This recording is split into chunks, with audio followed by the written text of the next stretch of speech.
नमस्कार दोस्तों, सुभाष की बात में आपका स्वागत है। दरअसल मैं आज जिस मुद्दे पर आपसे बात कर रहा हूं वो वनवासियों से जुड़ी हुई है।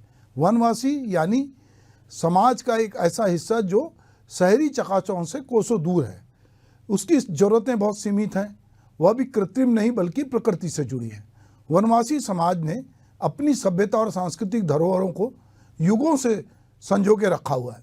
सभ्यता और संस्कृति के विकास में इनकी बड़ी भूमिका कहें, और जब हम बातचीत करते हैं तो मुख्य धारा से कहीं अधिक पुरानी है और जो वास्तविक भी है, और इनका पूरा जीवन जो है वो प्रकृति से बहुत जुड़ा है। आज भी जब ये लोग मुख्य धारा से अलग अस्तित्व और पहचान के संकट से जूझ रहे हैं, अगर इनकी मूल वजह खोजी जाए तो इंसान का अति विकास और अतिक्रमणवादी स्वभाव ही आदिम सभ्यता को नष्ट कर रहा है। बहरहाल मैं ये बात आपसे क्यों कर रहा हूँ?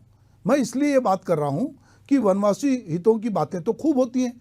छत्तीसगढ़ में पहली बार ऐसा हुआ है कि एक आदिवासी मुख्यमंत्री भी बना है, लेकिन वनवासी समस्याएं जस की तस हैं। हाल ही में महासमुंद जिले के लोहारडीह में एक ऐसा ही मामला सामने आया जिसने यह सोचने पर मजबूर कर दिया कि क्या वनवासियों को जल, जंगल और ज़मीन का अधिकार उन्हें वाकई मिला है। वास्तव में हुआ यूं कि वन भूमि पे अवैध कब्जा करने के आरोप में 117 आदिवासी महिलाओं को वन अमले ने गिरफ्तार कर न्यायालय में पेश किया। इनमें कुछ महिलाएं तो ऐसी थी जो अपने दूध मुहे बच्चों को लेकर कोर्ट में जमानत के लिए सुबह 8 बजे से रात 8 बजे तक बैठी रही। खबर यह भी है कि कुछ महिलाएं गर्भवती भी थी। इन महिलाओं को दिन भर खाना तक मैसर नहीं हुआ। गिरफ्तार आदिवासी महिलाओं का कहना है कि उनके पास ज़मीन नहीं है, गाँव वाले वन विकास निगम की ज़मीन पर कब्जा कर खेती कर रहे हैं, इसलिए वे लोग खेती के लिए मेड़ बना रही थी। जब बात आदिवासी जनजीवन से जुड़ी हो तब मुझे विनोद कुमार शुक्ल, जो कि मेरे बहुत प्रिय कवि हैं, उनकी कविता याद आती है, जिसको मैं कई बार कोट करता हूँ कि शहर से सोचता हूँ कि जंगल क्या मेरी सोच से भी कट रहा है। जंगल में जंगल नहीं होंगे तो कहाँ होंगे? शहर की सड़कों के किनारे पेड़ों में होंगे। रात को सड़क के पेड़ों के नीचे सोते हुए आदिवासी परिवार के सपने में एक सल्फी का पेड़ और बस्तर की मैना आती है, पर नींद में स्वप्न देखते उनकी आंखें फूट गई हैं। परिवार का एक बूढ़ा है और वह भी देख सुन लेता है, पर स्वप्न देखते हुए आज स्वप्न की एक सूखी टहनी से उसकी आंखें फूट गई।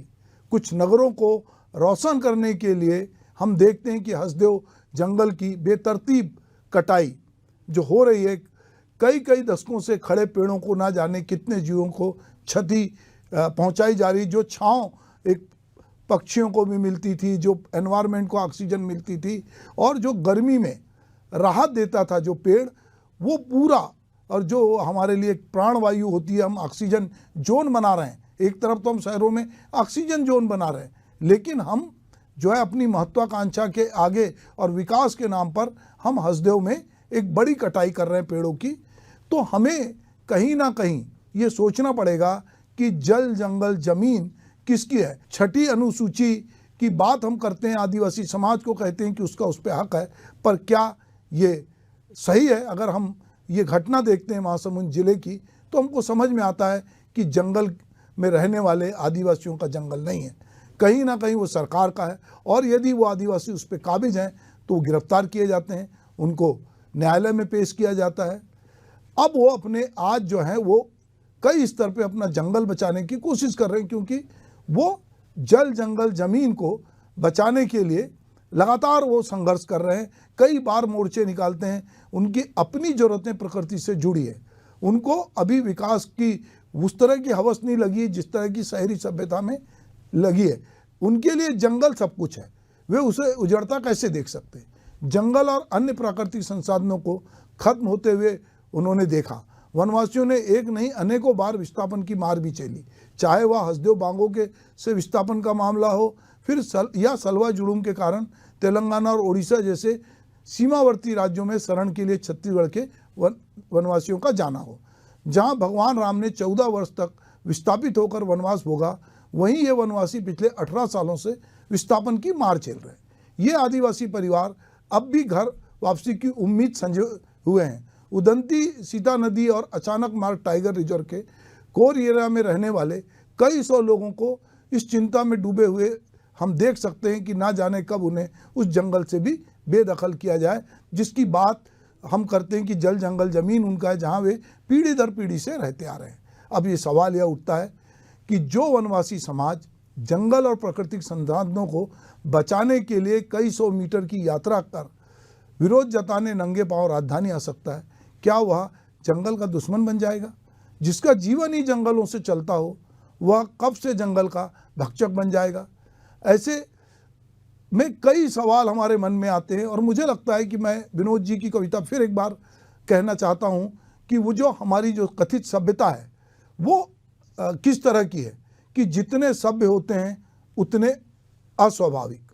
आदिवासी जो स्वाभाविक है उन्हें हमारी तरह सभ्य होना है, हमारी तरह अस्वाभाविक। जंगल का चंद्रमा असभ्य चंद्रमा है।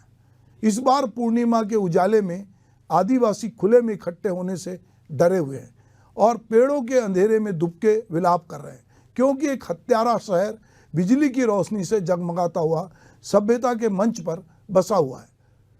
तो दोस्तों, बहरहाल अगर हम ये बात कर रहे हैं जब आदिवासी की जंगल जल जीवन ज़मीन की, तो हमको ये समझना पड़ेगा कि आदिवासियों के साथ, चाहे वो बस्तर का आदिवासी हो, चाहे अंबिकापुर का हो, चाहे महासमुंद का हो, कहीं का हो, उसका दर्द जो है वो जो विभाग में जो लोग काम करते हैं वो उसके दर्द को नहीं समझ रहे हैं।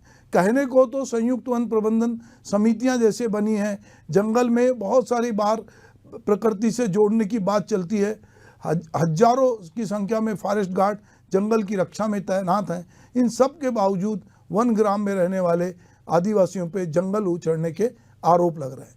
आदिवासी समाज हमेशा इस बात पर जोर देता है कि 5वीं अनुसूची को कड़ाई से लागू करने से शासन स्तर पर नीतियां स्पष्ट होनी चाहिए।